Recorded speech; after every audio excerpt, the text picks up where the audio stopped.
Dear brothers and sisters in Jesus Christ, today the Holy Catholic Church celebrates the feast of the Corpus Christi. During this feast, we honor Jesus Christ in the presence of the Holy Eucharist. So let us try to understand today what does the Catholic Church teach us about the real presence, the transubstantiation and the Holy Eucharist. At the Last Supper, on the night he was betrayed, our Savior instituted the Eucharistic sacrifice of his body and blood. This he did in order to perpetuate the sacrifice of the cross through the ages until he should come again, and so to entrust to his beloved spouse, the Church, the memorial of his death and resurrection, a sacrament of love, a sign of unity, a bond of charity, a paschal banquet in which Christ is consumed, the mind is filled with grace, and the pledge of the future glory is given to us. Catechism of the Catholic Church, number 1323. The aspect we see from the Gospel of Luke, chapter 22, verse 19. Jesus said, I am the living bread, in the Gospel of John, chapter 6, 51 and 54, that came down from heaven. If anyone eats of this bread, he will live forever. He who eats my flesh and drinks my blood has eternal life. So, validly ordained priests continue to transubstantiate the wheat bread and grape wine into the body and blood of Jesus, so that the baptized who do not have mortal sins may eat and have eternal life. The transubstantiation happens during Mass at consecration, when the priest says the words of Jesus, this is my body, this is my blood.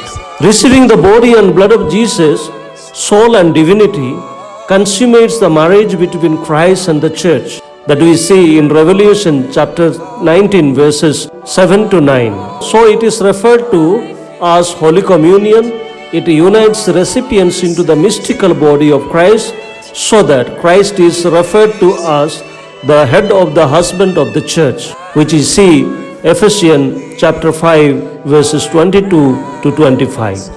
It communicates the divine DNA to the recipient, and the marriage with the heavenly Jesus, we acquire citizenship in heaven. Hence, the Holy Eucharist is the heart and the summit of the church life, for in it Christ associates his church and all her members with his sacrifice of praise and thanksgiving offered once for all on the cross to his Father. By this sacrifice, he pours out the graces of salvation on his body, which is the church. Catechism of the Catholic Church, number 1407. Since the Holy Eucharist also offered in reparation for the sins of the living and of the dead, and to obtain spiritual temporal benefits from God, communion with the body and the blood of Jesus Christ increases the communicant's union with the Lord, forgives all his venial sins, and preserves him from grave sins. Because Christ himself is present in the sacrament of the altar, he is to be honored with the worship of adoration. To visit the Blessed Sacrament is a proof of gratitude, an expression of love, and a duty of adoration towards Christ our Lord. Catechism of the Catholic Church, number 1418. Having passed from this word to the Father, participation in the holy sacrifice identifies us with his heart, sustains our hearts along the pilgrimage of this life, makes us long for eternal life, and unites us even now to the Church in heaven, the Blessed Virgin Mary, and also the saints. Catechism of the Catholic Church, number 1419. We believe in the real presence of Jesus in the Holy Eucharist because, number 1, Jesus promised it after miraculously feeding the 5,000, which we read in John chapter 6, 51. Number 2, Jesus instituted the Holy Eucharist during the Last Supper, Luke 22, 19. Number 3, Jesus commanded his disciples to relive in his memory. Nothing is impossible for God. Mark chapter 10, verses 27. We explain the real presence of Jesus in the Holy Eucharist by transubstantiation, which means that the substance of the consecrated bread and wine is changed to the substance of the risen Jesus' glorified body and body of the action of the Holy Spirit, but its accidents like color, shape, taste, etc. remains the same.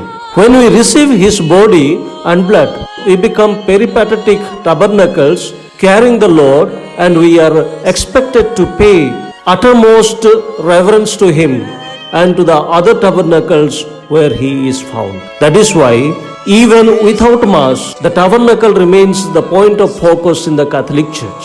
Holy Communion is the holiest and the best gift we can have here on earth. Hence Paul writes in 1 Corinthians chapter 11, verse 23 to 29, Therefore whoever eats of the bread and drinks of the cup of the Lord in an unworthy manner will be guilty of sinning against the body and blood of the Lord. A man ought to examine himself before he eats of the bread and drinks of the cup. For anyone who eats and drinks without recognizing the body of the Lord eats and drinks judgment. An innocent co-creator and king gave up his body and blood to repair for our sins and to feed us as a mother feeds her child with her own blood. What should we do in response? We need to love the Eucharist, which is thanksgiving. We need to value the adoration of the Blessed Sacrament. It is to this that the Stations of the Cross leads us. If we want to follow Christ, we have to follow His examples of self-giving in service. We have to say with Christ about our own selves, this is my body, this is my blood, this is my energy, this is my time, this is given up for you. All of us, disciples of Jesus, are supposed to become bread to others. Others have to feed on us in order to survive. That is to say, we are supposed to sustain others' life. This is a kind of ecosystem in creation. As we eat Jesus in the Blessed Sacrament, as we eat food, people's energy, knowledge, and time, we should know that we also are supposed to be eaten. If you lose weight or feel exhausted because of serving others, be happy, because that means that they are eating you. You are their bread. You are fulfilling the reason of your being. If you do not want to be eaten, do not eat yourself. Certainly, one who is not ready to become bread to others, one who is not ready to offer her time, energy, and knowledge to serve others, like in community service, is not yet a true Christian. Because a true Christian is ipso facto supposed to be bread to others. God distributed His resources differently so that we may need each other and show love to one another. So be bread to others. In this trying time of the COVID-19 pandemic, there are hundreds and thousands of people who need us, who need our supports, who need our time, who need our knowledge, who need our guideline, who need our care.